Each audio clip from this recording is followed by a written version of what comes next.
Okay, so let's just talk about what you're going to see here. Basically, I'm going to kind of do a split screen idea with this because it's important for you to sort of know what your renters are seeing when they're logging in and what their user experience is like and how that sort of is linked to or is coordinated with what you see in your platform as well. So first thing I'll do is just go through the landlord side of the platform, and then I'll talk you through the renters side of the platform as well. So on the left side, or maybe it's your right, not quite sure, you'll see kind of the bigger screen, that's the landlord experience, and then the smaller screen is the mobile experience for users. One of the key things that we did was we re-optimized this and redid the whole user interface to be more mobile friendly and work more like a mobile app. About 75% of renters pay their rent actually with their mobile device instead of on the computer. So we really tried to do a mobile first kind of design here. All right, so let's start with the home page. When you first log in, hopefully most of you have already gone through and logged in. I know that everyone was required to set a new password. We introduced a much more secure and strong password implementation. So I know that was a sticking point for a few folks trying to get that all happening and working, but hopefully you're all squared away and settled in to the platform. When you first log in, you'll see the home page. This is everything on this page is brand new, not a part of the previous platform at all. So let me just take you through what you see. There are 3 summary dashboard panels at the top. One of them contains all of the payments that have been made in the last 30 days on your platform. It's a rolling 30 days, so of course it's not going to necessarily always coincide with the month, but I'll show you how you can get your monthly transactions and download those later. So this will show you the last 30 days of rent collected.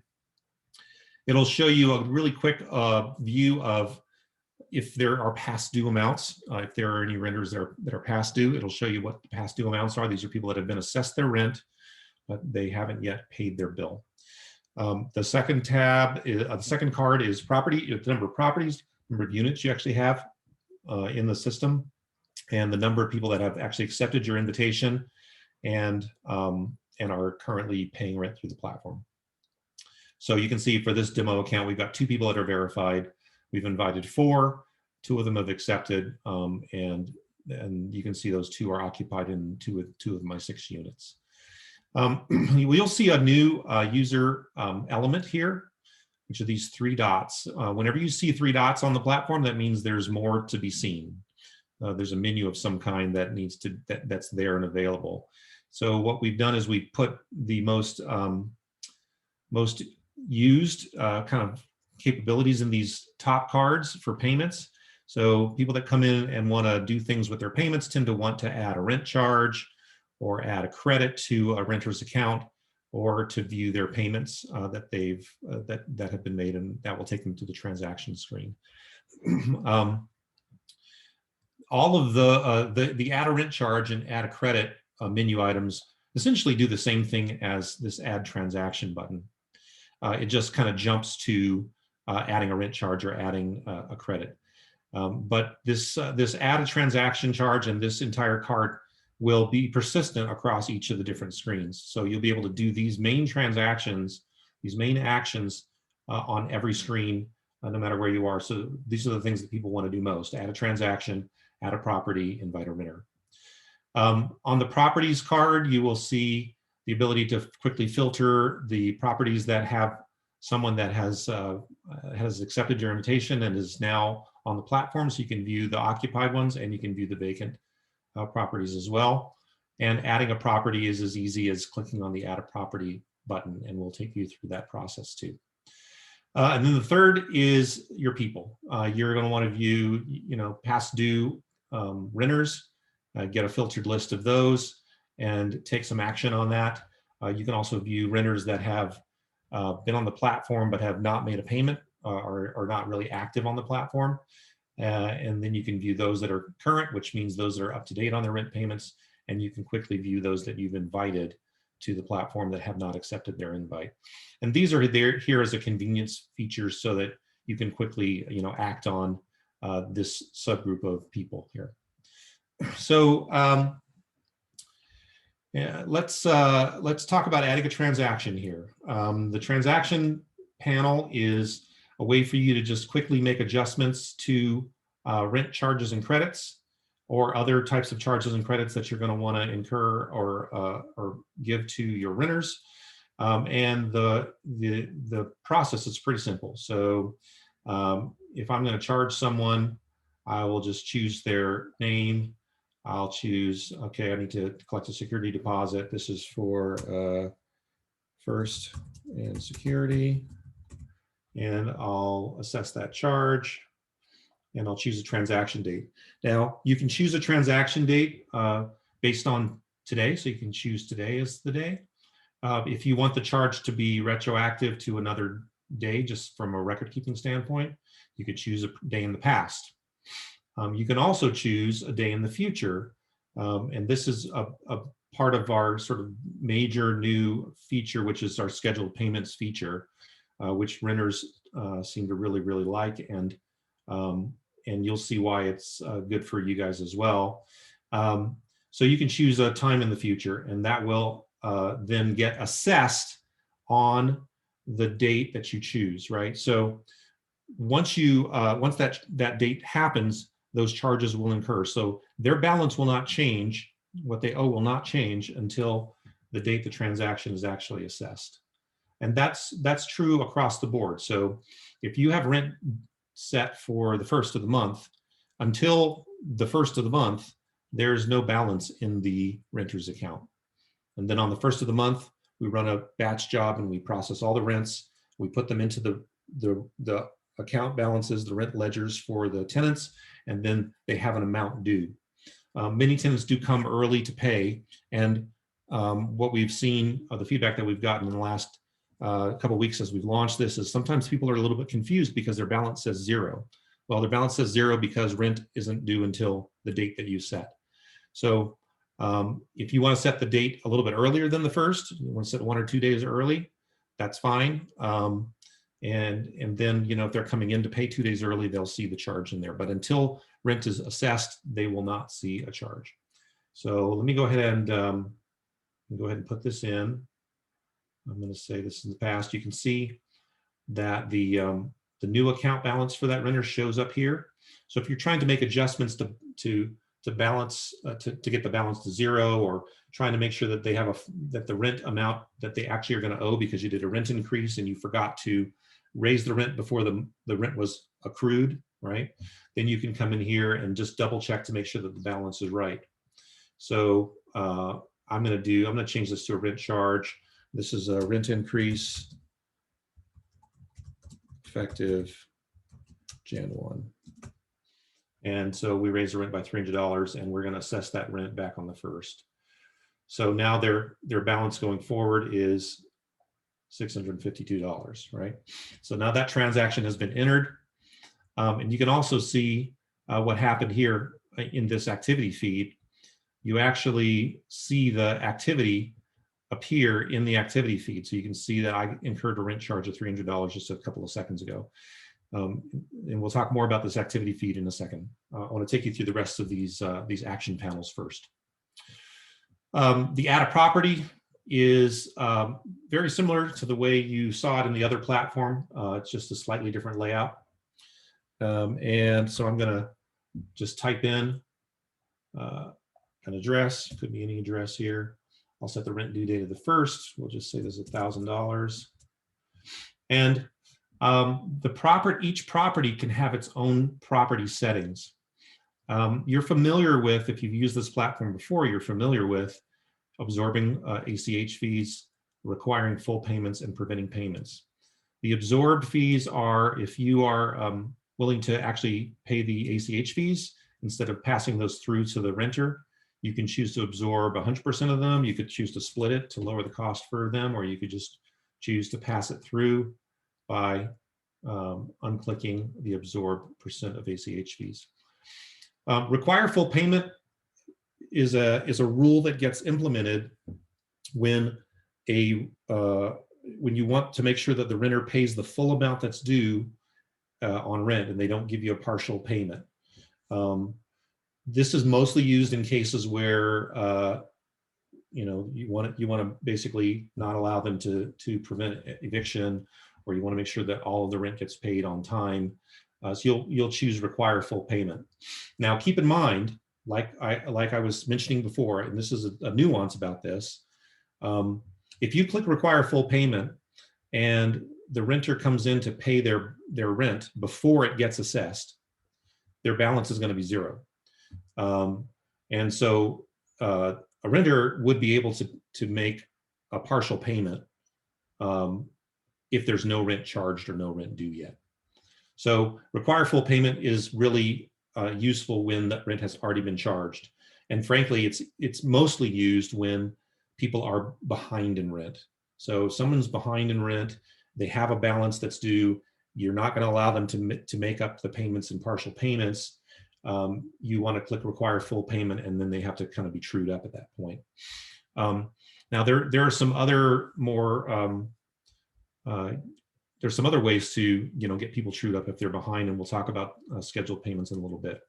I'm not going to check require full payment because I don't mind people coming in and paying a little bit early, and so this might be a little bit weird if they come in and they're trying to pay full payments and there's nothing due.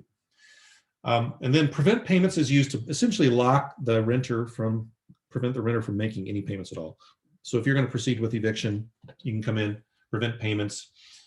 This is very useful, of course, more useful than necessarily having given somebody your bank information or bank number, where they could essentially send you money, any amount of money they want, whenever they want, and potentially thwart the idea of going through eviction. So. And then this other feature at the top, which is brand new, this was a major request from a lot of folks, is you can actually choose whether or not to accept credit card payments now. Now, credit card payments, the fees are always passed through to the renter. It really is designed to be a convenience feature. If someone just needs to pay rent by credit card because they don't have the money in the bank, right? So we offer the ability to accept credit cards. And I'd say about 15% of our customers pay with a credit card. They have various reasons for doing it, but they do that. But as I think some of you may know, of course, there's always, with credit cards, a risk of chargebacks. Chargebacks is this idea that someone could dispute a transaction later on. Now, I'll tell you that there's no way for the renter to win in a chargeback situation, because you have a rent agreement and you have all the evidence that they have agreed to pay, and so you'll eventually win the chargeback, but it's really a pain in the neck.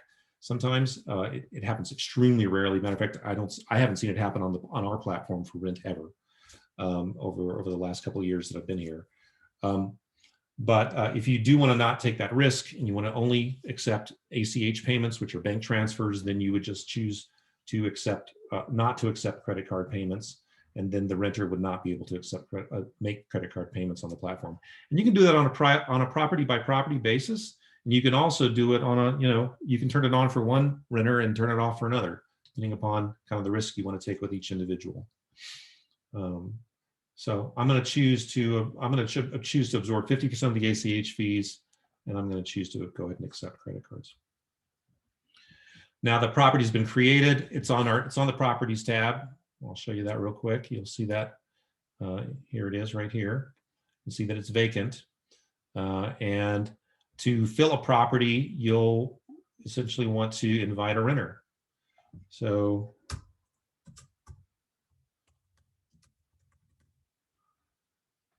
we'll just invite the renter. We'll put an email address in.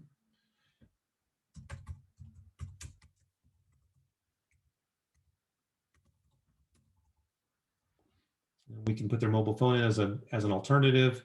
You'll choose the property. And you can now keep track of the lease start and end date. This is important for their billing account, their billing records. We'll say that the lease start date is on the 1st and it will end on, we'll say that December 31st. That makes it convenient because we're here at the beginning of the year. Now, what this will do if you set a lease start and end date is it will basically at the end of the lease end date, it will remove the renter from the property. You'll get to still see all their transactions, but they will not be billed for rent after that lease end date anymore. So their billing account will not be active. They'll be removed. You can have a lease end date though with an extended month-to-month provision, of course. And so if you don't want the lease to end automatically and for the rent billing to stop at the end of the lease, then you'll click extend month-to-month and click save, and the renter will be invited to come and sign up. They get an invitation. I'll sort of show you what that looks like when I go to the renter side of things. And you know, sometimes if this is actually later in the month, your next rent charge isn't going to come until the 1st of February. You'll want to potentially add a transaction. So you want to put that in place once the renter accepts the invitation. You'll click on add a transaction. You'll select that tenant as a tenant. You can see they're not there right now because they haven't yet accepted the invite. But once they accept the invite, you can actually add a transaction for this month's rent, and they can begin to make payments immediately. So add a transaction, add a property, invite a renter. Those are the three, basically the core things that that we do on the platform here.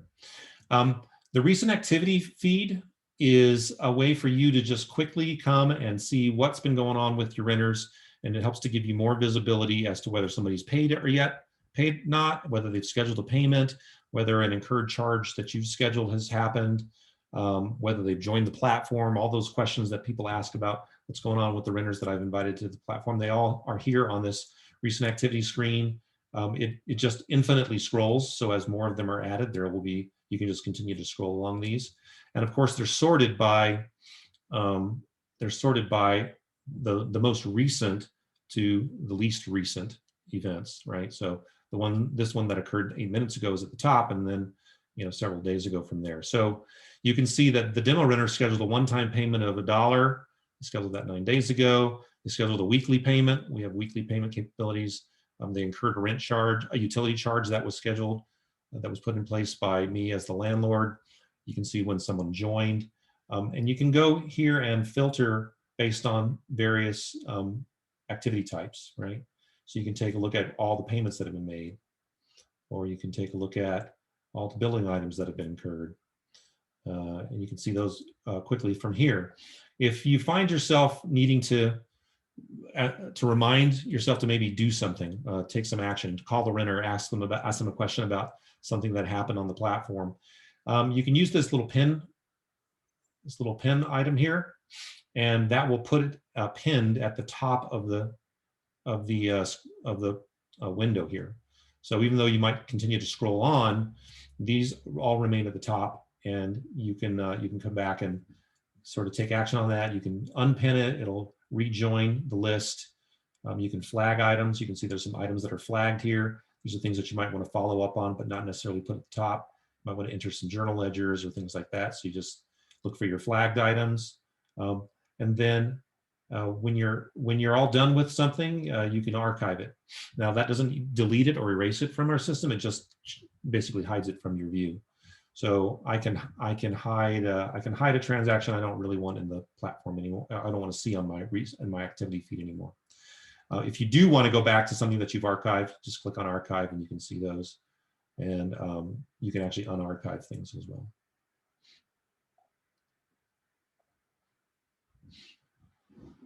All right. So and then searching is just searching. You can search this field, so you can search for the keyword payment, for example, and that'll give you all the things that have the words payment in it. You could search for a person's name, and they'll show up here as well. So you can quickly find activities related to either payments or messages or the person's name all in here. Okay. So that's the homepage. Now I'm going to take a look at questions. Anybody have any questions about what you've seen so far? Okay, Kevin asks, do I have to add a transaction each month to the bill or the monthly rent? Yes. So So when you set up a property and you invite a renter, we handle the billing, right? So the first of every month, a transaction will run, the renter will be charged rent, and they'll come in and they'll pay the rent charge. So that's the automation part of the platform. You do not need to add a transaction manually every single month.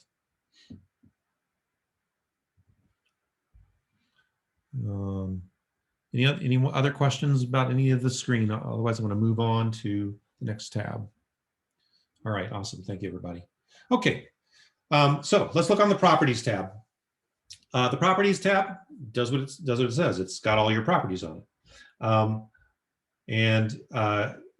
We are going to increase the page count here, so you won't have to quite paginate as much. You'll see that change in the next release. But basically, you can see your properties. You can see which properties don't have renters that have been verified and have joined the platform yet. And you can see those that are occupied. And you can also quickly see whether a property has a past due amount or whether it has the renter is current. So,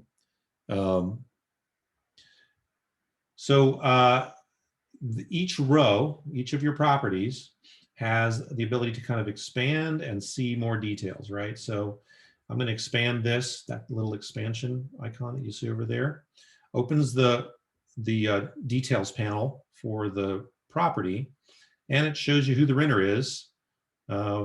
You can have their email address and mobile phone here. If you need to email them, you can actually click on this and it should open up your email client, and you should be able to email them from here.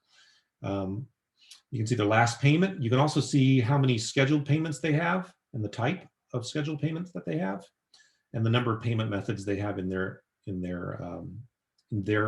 account.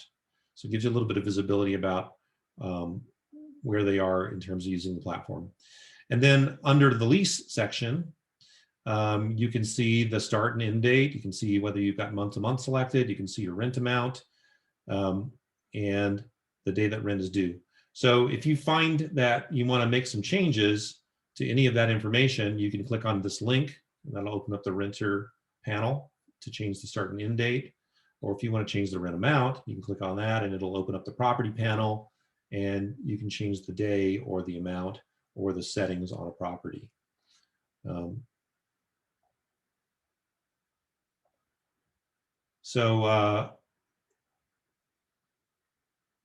We also added the ability for you to actually store your lease document here. So if you want to have a place that's easy to access the lease information on a renter, you can just click upload your lease. And I'm just going to choose a document, could be any document. And you can see it's uploaded successfully, and your lease document is here for this particular renter. So you can store it there. We have gotten some good suggestions about being able to have this lease document show up also on the renter screen, the renters panel. So we'll probably add that as a functionality, probably put it somewhere in here where you can upload the lease document when you're inviting the renter as well. So that's pretty straightforward. There's a feature that we added right here where you can see the reset, the little reset button. Sometimes renters will make a payment offline. A quick way to be able to just set their account balance to 0 is to hit reset. Now that's going to enter a transaction into your transactions table, just like if you were adding a transaction with the transaction button. It's just kind of a shortcut. So if you wanted to zero this balance out, because this renter actually doesn't owe $652, they actually paid that all to you in a money order, let's say, that dropped it by your office, you can just come in here and click reset. We'll just ask whether you really want to do that or not, and you'll click to confirm. I like having a balance here, so I'm not going to do that right now. And then on each property, you can do these 5 actions. So you can remove a renter from the property, which is basically taking their information and disassociating it with the rental property and essentially closing their billing account. You can edit the property, which is opening up the property panel to edit. and you can clone a property. If you've got a multi-unit building and you want to clone the property quickly, you can do that. It copies most of the information over. You can change, the amounts that you want to change, and click save. Oh, that property already exists. Let's add another one. Let's do 5A. There you go. So now that property has been created. It's probably on the second page here. Yeah, so you can see that it's showed up. There's no renter associated with it, obviously, but you can invite a renter just by clicking on invite, putting their name in, and sending the invitation off. The last thing, you can delete a property. That removes the property from the database. You will lose all the transactions associated with the property. So before you delete a property, make sure, if you want to keep a long-term record, that you download the transactions on the next screen that I'm going to show you.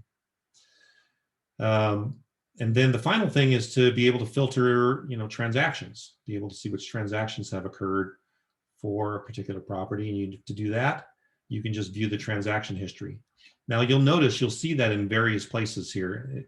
You're going to view transaction history, but only payments. When you choose payments, you're going to view your transaction history on a property by clicking on the view transaction history here. So it's just really a different filter of your transactions based on other various criteria. So I'm going to go to one that actually has transactions in it. And this shows you what filtering for just that one unit looks like, right? So right now I'm filtered for Unit 1, 1313 Mockingbird Lane. And here are the various charges that have occurred. And here are the payments or the credits. So anything you see in red is something that increases their account balance. Anything you see in green is something that deletes or decreases their balance, right? So these charges have all come through. They've made a $10 payment, and all of these have been processed. So this payment has been successful because it's been processed here. I don't want to jump off the properties page until I just ask whether there are any other questions related to how to use the property screen. So let me take a look. So Amy asks, can I separate one property to several renters without creating multiple units? Yeah, so that's a good question. Unfortunately, because each renter is essentially responsible for their own payments, really you need to create separate units for each property. So this is just a logical separation, right? You might have a single house that you're splitting between 4 different renters, at a college or something like that. But you'll need to create 4 separate billing accounts basically for each of those renters, because they're all going to pay separately. So it's pretty easy just to sort of name them. You could put whatever you want in the unit number, and as long as the unit number is unique, the address can be identical. But this is a way for you to invite each renter separately, to have each renter pay separately, to keep track of who's responsible for what they're doing there. So we currently don't allow splitting of payments. Splitting of properties. All right, any other questions? All right, moving on. All right, the transactions tab. Transactions, I've only got transactions for this one demo renter in here, but on the transactions tab, there's a couple of key things that we've added from the old software. Number one is the ability to search. You can search this based on address, partial address, name, partial name. The search feature helps you to filter down to things pretty quickly and find the transactions that you need. We also have filters on a couple of the categories that you see here as well. So you can filter based on the type of transaction. So if I only want to look at the fees that I've charged, I can filter for that, and then we'll show that. I can choose more than one item. Look at my fees and my payments. So that shows all of that. You can there are different statuses. There are failed payments in here that you might see, or chargeback items that might appear. So you can filter based on whether something is pended, whether a payment is pending, whether it's processed, or whether the payment has actually failed. And you'll also get a notification for failed payments, by the way. That's an added feature here too. So if somebody tries to make a payment and the payment doesn't go through, then you'll get a notification. And that will be charged back to their account. So failed payments add back to their account if they don't actually post and clear. And then once again, and then you can do a date range too if you want. So if I would just want to look at all the transactions from last month, then I will choose the 30th through the 31st. And now I've just got all the transactions for last month. So this is a good filter if you're trying to reconcile your final books for a month. Just come in and search on a date range. It'll choose all the transactions. And then you can just click download, and it'll download your CSV, which you can open up into Excel and see the transactions. And I think you can see my screen enough to be able to see this when I open it up. Might take a second here. Oh, there we go. So let me move this to the screen. Let me do that. Oh, it might not let me do that because I'm sharing the screen. All right, well, I learned something new. I can't actually move this into the screen, but it's a CSV. It contains the type, the payment type, the date, address, renter, amount, the status, the method for payment, the fees that you were charged if you decided to absorb any fees, any memos. It also shows you the settlement date, which is the date that it is going to be was deposited to your bank. And it will show you the settlement amount, which is the amount that's settled to your bank. So this is important if you're if you're absorbing fees. You have $1,000 rent payment and the fee is $5, and you're absorbing that fee, then you'll see a net settlement amount of $995. That fee is taken out of the payment that goes into your bank before it goes to your bank. So you're not billed for it afterwards. You're net settled, what's called net settled, before the payment gets put into your account. So you'll see that settlement information on payments, and for fees or other types of manual transactions, you saw that before. I was able to add a transaction memo, and you can sort of just see what the memo says by clicking that on open. All right. You see the more menu here again. The only thing you can do on the transactions tab is you can potentially delete a transaction that you added, right? So anything that you've done manually, or a rent charge that might have come through, you basically can delete those, but you can't delete a payment, right? So a payment's been made here, the renter made this payment, that's not something you can do. You can't delete that. But if you charged rent and that was a mistake, because maybe you double charged them, or you charged them and then the transaction went, the automatic rent charge happened because maybe you got confused, you can come in here and just delete that transaction, and the rent charge will be removed from their platform. And you can see their balance is updated over here, back down to $352. So it's a quick way to just keep the books. All right, if someone pays by check and I zero out their balance, is there a way to track that payment? Yes. So the way you want to do that is you'll want to come in and basically create a rent charge for them. So I'm going to say this person actually paid rent. Yes, they paid by check 1121, and the amount was $300, and you paid me on the 1st.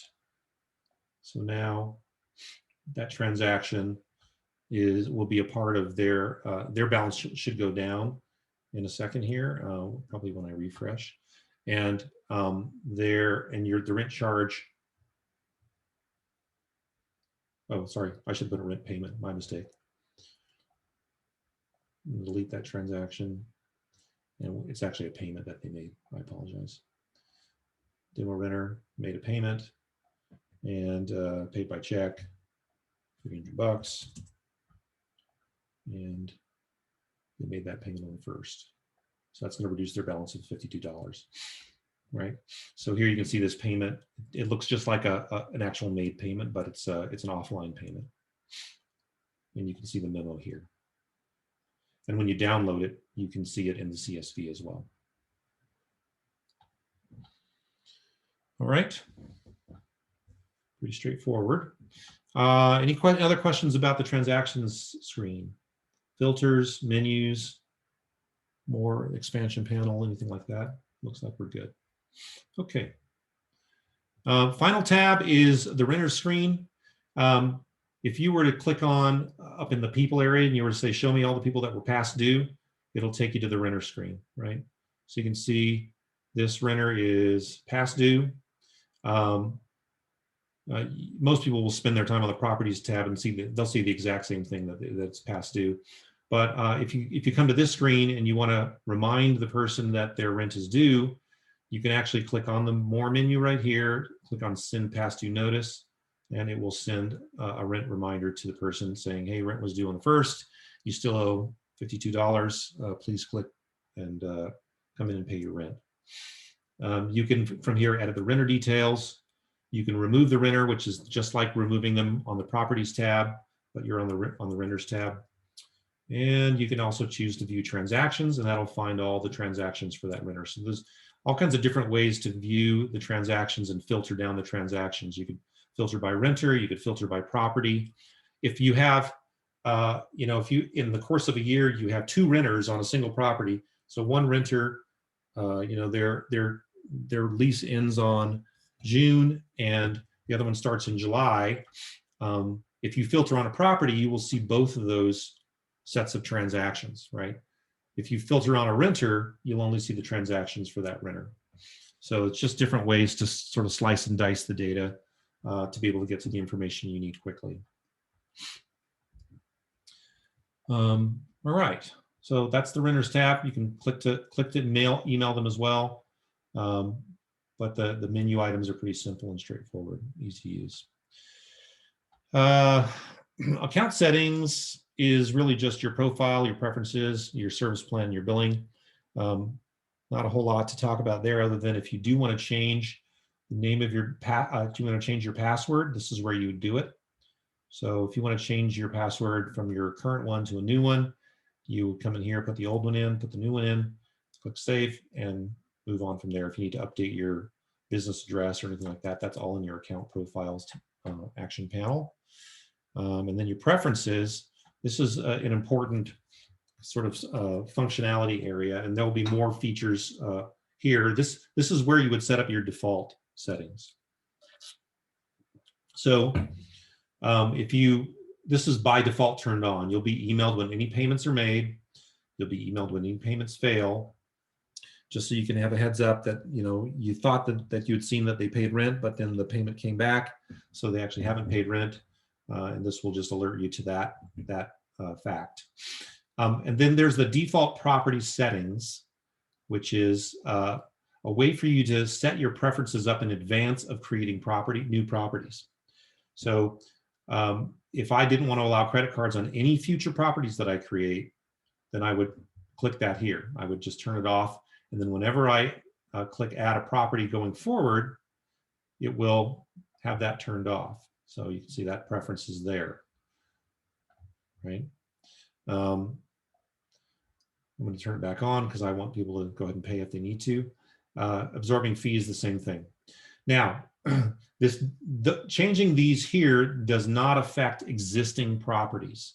So this does not, turning this off does not turn this off for any of the properties that you've already created.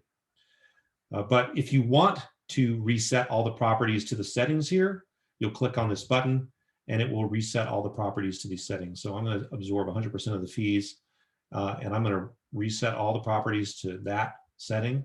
And it's going to basically go through, look through all your properties, set everything to these default settings. And now you don't have to go in and click each of the properties to change these settings across the board. So you can see I can go in and edit my property. You'll see that absorb fees is turned on and accepting credit card payments is also turned on. Just a shortcut to shorten your workload there. And then your plans and billing information just talks about your service plan. You guys are all on our free plan, so there's no payment method needed, and there's no cost per month, of course. But if you wanted to see the details, that's all in there. And then last but not least is our customer support link.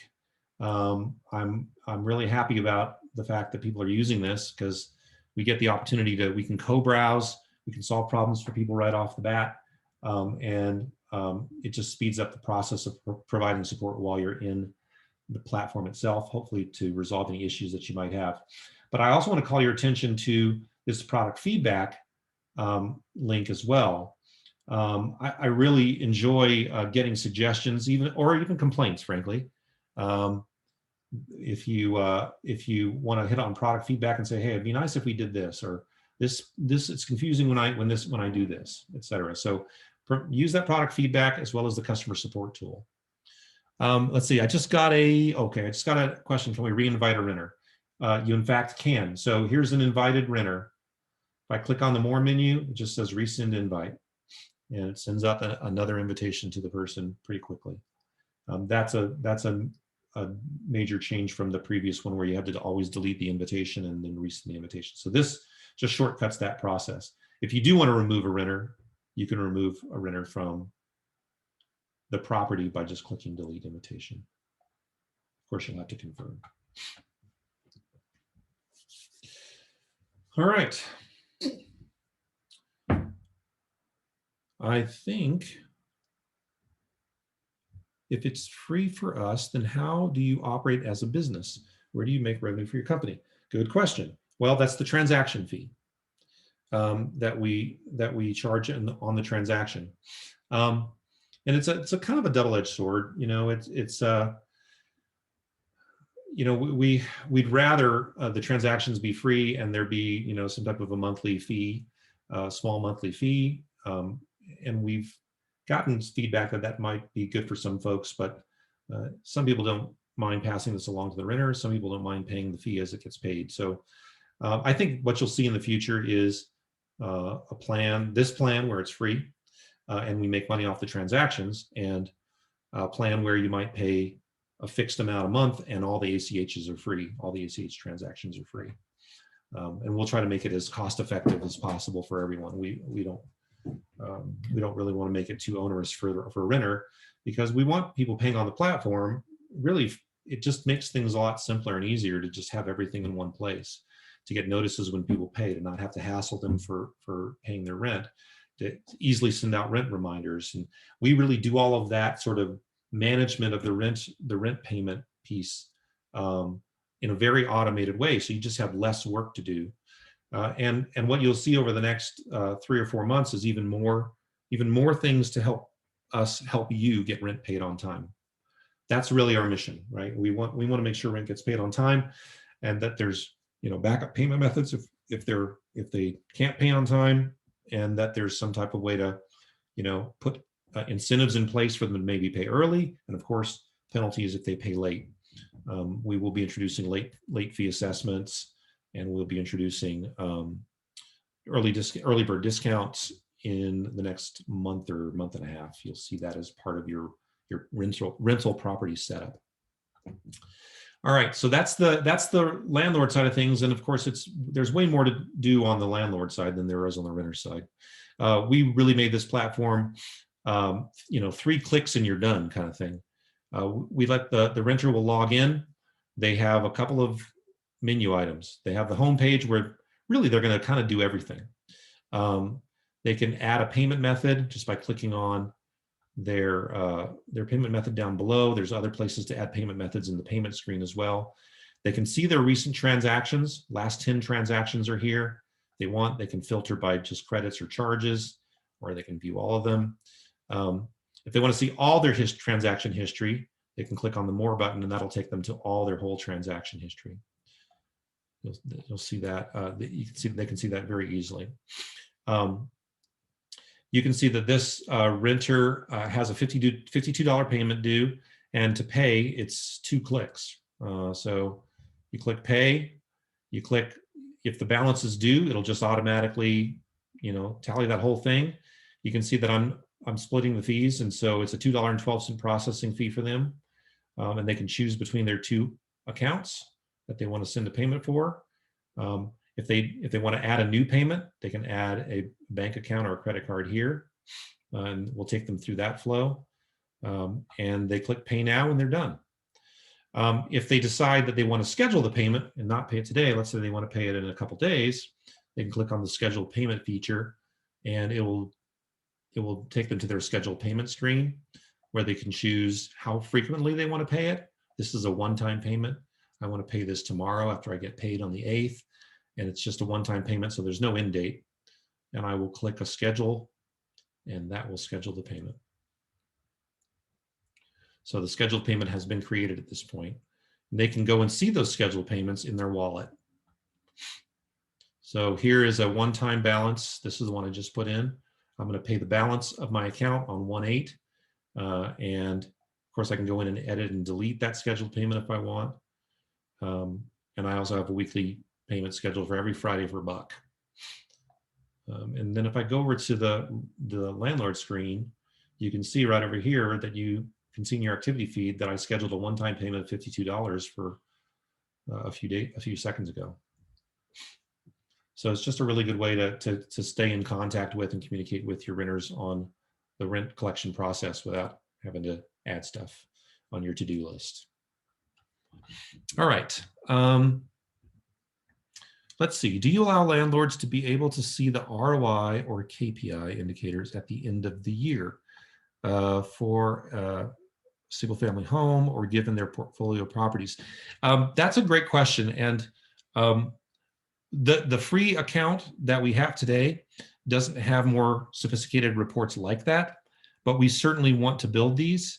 And so maybe if you don't mind, I will copy down your name, and maybe you and I can chat about what these reports should look like, because we definitely want to create, we're going to create another tab for reports, and we will we'll have some of these kinds of reports out. So we like getting customer feedback directly on what the report should contain, just to make sure that we're hitting the mark. So if you don't mind, I will do that.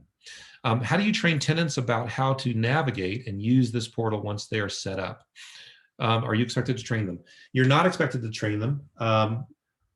They like you have access to the support portal. So if I click on the little chat icon up there, you can see there's renter how-tos. They also have access to the chat window. So this is how to add a payment, for example. So here's all your information on how to add a payment. They can connect with us at any time in the support area if they're having problems. And we also hope that we've made it simple enough that they don't really need training. That's really the goal. And we made this pretty straightforward. You click pay, you log in, you click pay. You don't even have to change the balance due if the rent's already been charged. You click pay now. That's 2 clicks, and then you get a confirmation screen. So 2 clicks and you're done. It really isn't much to do there. We've been watching sort of our analytics and looking at how people have gotten oriented, and it really seems pretty familiar to folks. I think we try to use common terms and common icons that people already know. So they'll come in, they'll look at their transactions, they'll look at their wallet. These are pretty straightforward as well. We really haven't had anyone asking questions about how to use the platform as we've made this transition. So I think it's simple enough for them going forward. Okay, I believe that is the entire walkthrough. I do appreciate everyone stopping by, and I'm hoping that this will be a useful tool for you as you build your real estate business out. And I do want to encourage you, to provide user feedback. I mean, we're studying everyone that's on the platform and getting sort of the data user feedback, but it'd be great if we also talk to you as well. If you had suggestions about what jobs you might want to have done inside the platform. We're always looking for ways to make sure that this platform's super useful for people, super easy to use, not overwhelming or complicated, just as straightforward as we can possibly be. So with that, I will bid you a good, fond evening, and thank you for joining us, and we'll see you in the chat window. Have a great rest of your day.